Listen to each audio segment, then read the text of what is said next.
বেনজির আজিজের মতো শত শত দুর্নীতিবাজ তৈরি করেছে আওয়ামী লীগ, এমন অভিযোগ করে সরকারকে দায় নিয়ে পদত্যাগের আহ্বান জানিয়েছেন বিএনপি মহাসচিব মির্জা ফখরুল ইসলাম আলমগীর। আজকে কোন অবস্থায় বাংলাদেশে নিয়ে এসেছেন? আপনার সাবেক পুলিশ প্রধান তার আজকে হাজার হাজার দুর্নীতির চিত্র পত্র পত্রিকায় বেরিয়ে আসছে।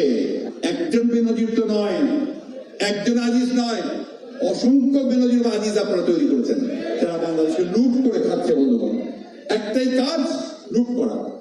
বেনজির ও আজিজের বিরুদ্ধে ওঠা অভিযোগের তদন্ত করছে দুদক। অন্যায় করলে শাস্তি পেতে হবে বলে জানিয়েছেন আওয়ামী লীগ সাধারণ সম্পাদক ওবায়দুল কাদের। ধানমন্ডিতে সংবাদ সম্মেলনে তিনি বলেন, বেনজির আর আজিজ আওয়ামী লীগের সৃষ্টি বলে অপপ্রচার চালাচ্ছে বিএনপি। ব্যাপারটা যখন প্রকাশ্যে এসেছে তখন দুদক তদন্ত করছে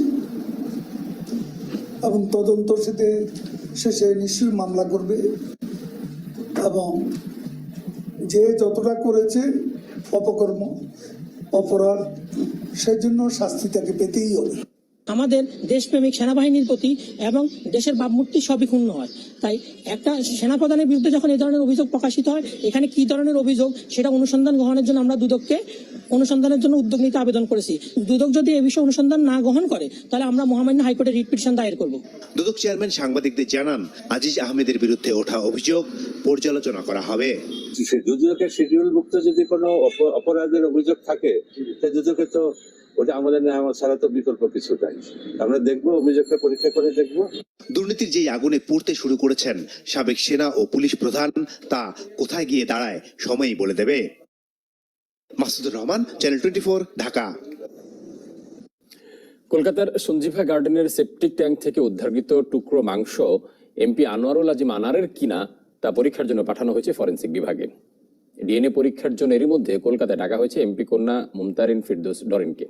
এদিকে এই মামলার অন্যতম আসামি সিয়ামের খোঁজে নেপাল যাচ্ছে সিআইডির একটি দল। খুন হওয়া এমপি আনারের মরদেহ কোথায়, এ নিয়ে 2 সপ্তাহেরও বেশি সময় ধরে গলদঘর্ম অবস্থা ঢাকা ও কলকাতার গোয়েন্দাদের।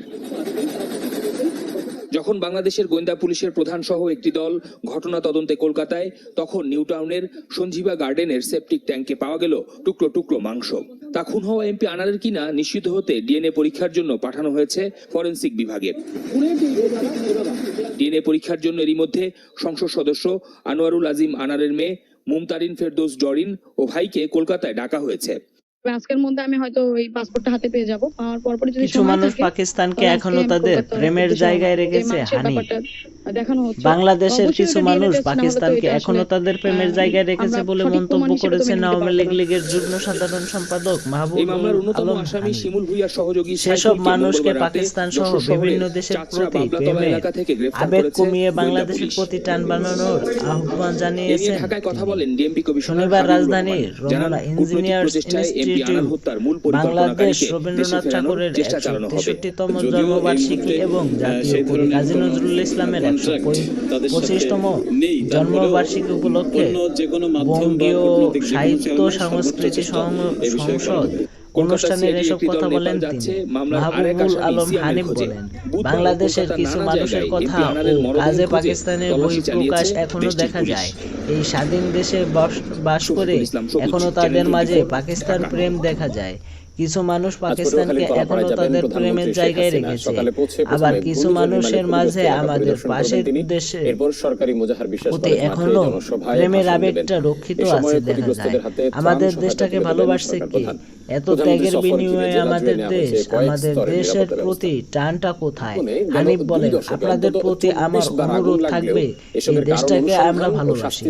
আমাদের প্রেম, আমাদের ভালোবাসা, আমাদের আবেগ সবকিছুই যেন আমাদের দেশকে কেন্দ্র করে দেশের মানুষকে ভালোবেসেছিলেন বলে বঙ্গবন্ধু নিজের জীবন দিয়ে এদেশ স্বাধীন করেছেন। আওয়ামী লীগ এই নেতা বলেন, দেশ ছাড়া আমাদের অন্য কারো প্রতি প্রেম ভালোবাসা থাকতে পারে না। আমাদের যাই হোক, আজকের অঙ্গীকার অনুষ্ঠানের কেপিআর সুদে প্রতিবার রাজ্য চিত্রশিল্পীদের হাতে পুরস্কার তুলে দেন হানিফ। অনুষ্ঠানে আরো বক্তব্য দেন কুষ্টিয়া ইসলামী বিশ্ববিদ্যালয়ের সাবেক প্রভিসি অধ্যাপক মোহাম্মদ অনাকাঙ্ক্ষিত ঘটনাও ঘটছে নিয়ম করে। গত 24 বছরে কমপক্ষে 24 বার হিসেবের খেরোখাতা মেলালে দেখা যাবে এই আগুনের সবটাই ঘুরে ফিরে সুন্দরবনের পূর্ব বন বিভাগে। কেন লাগে এসব আগুন তার কারণ খুঁজতে প্রতিবারই হয় তদন্ত কমিটি। মোটা দাগে মৌয়াল ও জেলেদের ফেলে আসা আগুন, মাছ ধরা, দাবদাহ, এমনকি আক্রোশের কথাও বলা হয়। তবে প্রশ্ন আছে এসব প্রতিবেদনের বিশ্বাসযোগ্যতা নিয়েও। কোনো বাড়ি তো স্যাটিসফ্যাকশন ছিল না, একবারও নাই। এই জন্যই তো বলছি আমরা যে এটা তদন্তটা স্বচ্ছ হওয়া দরকার, এমন ভাবে খুঁজে বের করা যেটা সবার কাছে গ্রহণযোগ্য হয়। তাই ব্যক্তি বের করে তাকে শাস্তি না দিবেন ততক্ষণ পর্যন্ত এই ঘটনা পুনরাবৃত্তি করতেই থাকবে। পরিবেশ কর্মীরা প্রশ্ন তোলেন নীতি নির্ধারকদের সদিচ্ছা নিয়েও।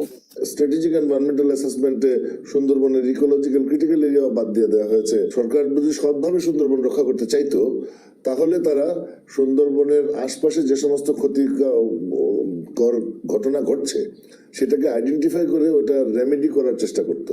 পরিবেশ, বন ও জলবায়ু পরিবর্তন মন্ত্রী কিছু মানুষ পাকিস্তানকে এখনো তাদের প্রেমের জায়গায় রেখেছে হানিফ। বাংলাদেশের কিছু মানুষ পাকিস্তানকে এখনো তাদের প্রেমের জায়গায় রেখেছে বলে মন্তব্য করেছেন আওয়ামী লীগের যুগ্ম সাধারণ সম্পাদক মাহবুবুল আলম হানিফ। সেসব মানুষকে পাকিস্তান সহ বিভিন্ন দেশের প্রতি প্রেমের আবেগ কমিয়ে বাংলাদেশের প্রতি টান বানানোর আহ্বান জানিয়েছেন তিনি। শনিবার রাজধানীর রমনা ইঞ্জিনিয়ার্স ইনস্টিটিউট বাংলাদেশ রবীন্দ্রনাথ ঠাকুরের 163তম জন্মবার্ষিকী এবং জাতীয় কবি কাজী নজরুল ইসলামের 125তম জন্মবার্ষিকী উপলক্ষে বঙ্গীয় সাহিত্য সংস্কৃতি সংসদ অনুষ্ঠানের এসব কথা বলেন তিনি। মাহবুবুল আলম হানিফ বলেন, বাংলাদেশের কিছু মানুষের কথা ও কাজে পাকিস্তানের বহিঃপ্রকাশ এখনো দেখা যায়। এই স্বাধীন দেশে বাস করে এখনো তাদের মাঝে পাকিস্তান প্রেম দেখা যায়। কিছু মানুষ পাকিস্তানকে এখনো তাদের প্রেমের জায়গায় রেখেছে, আবার কিছু মানুষের মাঝে আমাদের পাশের দেশের প্রতি এখনো প্রেমের আবেগটা রক্ষিত আছে দেখা যায়। আমাদের দেশটাকে ভালোবাসছে কে? এত ত্যাগের বিনিময়ে আমাদের দেশের প্রতি টানটা কোথায়? হানিফ বলেন, আপনাদের প্রতি আমার অনুরোধ থাকবে এই দেশটাকে আমরা ভালোবাসি। আমাদের প্রেম, আমাদের ভালোবাসা, আমাদের আবেগ সবকিছুই যেন হয় আমাদের দেশকে কেন্দ্র করে। দেশের মানুষকে ভালোবেসেছিলেন বলেই বঙ্গবন্ধু নিজের জীবন দিয়ে এদেশ স্বাধীন করেছেন। আওয়ামী লীগ এই নেতা বলেন, দেশ ছাড়া আমাদের অন্য কারো প্রতি প্রেম ভালোবাসা থাকতে পারে না। আমাদের তাই যাই হোক আজকের অঙ্গীকার। অনুষ্ঠানের কেপিআর খুদে প্রতিভার রাজ্য চিত্রশিল্পীদের হাতে পুরস্কার তুলে দেন হানিফ। অনুষ্ঠানে আরও বক্তব্য দেন কুষ্টিয়া ইসলামী বিশ্ববিদ্যালয়ের সাবেক প্রো ভিসি অধ্যাপক মোহাম্মদ শাহিনুর রহমান।